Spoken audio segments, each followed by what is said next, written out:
किसी नगर में एक साहूकार था। उसकी 3 बहुएं थीं।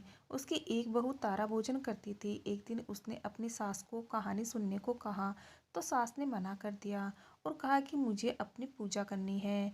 उसने फिर अपनी जेठानी से कहा, आप मेरी कहानी सुन लो।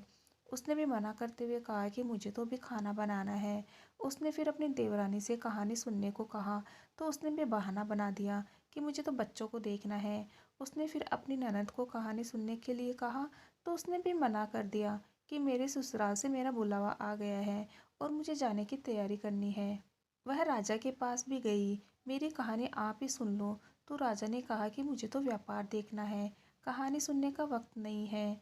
उसकी यह मनोदशा देखकर भगवान उसके लिए स्वर्ग से विमान भेजते हैं। स्वर्ग से विमान आया देख उसकी सास भी भागकर जाने के लिए आती है, लेकिन बहू मना कर देती है कि आपको तो पूजा करनी है। फिर जेठानी आती है तब वह कहती है कि आप कैसे चलोगी, आपको तो अभी खाना बनाना है। देवरानी आती है तो उसको भी वह मना कर देती है कि तुम अपने बच्चों का ख्याल रखो।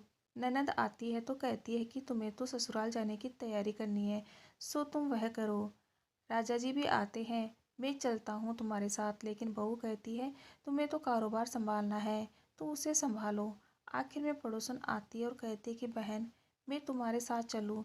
तब बहू कहती है हाँ तुम मेरे साथ चलो, क्योंकि एक तुम ही तो हो जिसने कार्तिक के पूरे माह मेरी कहानी सुनी।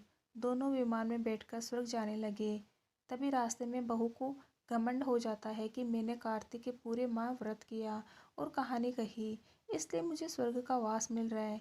लेकिन मेरे पड़ोसन ने तो कहानी केवल सुनी है, व्रत नहीं किया, फिर भी मेरी वजह से इसे भी स्वर्ग का वास मिल रहा है।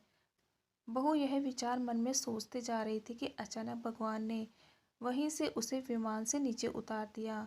उसने पूछा कि भगवान मेरा अपराध तो बता दीजिए कि आपने ऐसा क्यों किया है। भगवान बोले कि तुझे अभिमान हो गया है, इसलिए तू यहीं धरती पर रहे।